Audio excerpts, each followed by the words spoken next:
Mendja është si një kopsht. Atë që mbjell ato do korrë është kur zgjedhim me kujdes mendimet që mendojmë, ne ushqejmë frymëzimin, motivimin dhe paqen tonë të brendshme. Ashtu si një kopsht që kërkon kujdes të përditshëm për të mbajtur i gjelbër, edhe mendja jonë ka nevojë për vëmendje dhe ushqim të shëndetshëm mendor. Çdo mendim është si një farë.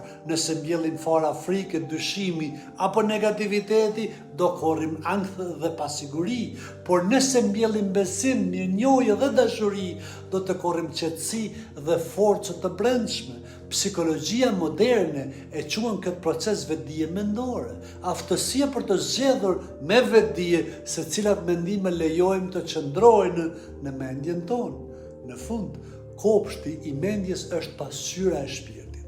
Kujdesu për të çdo ditë dhe do të lulëzojë. Ju faleminderit.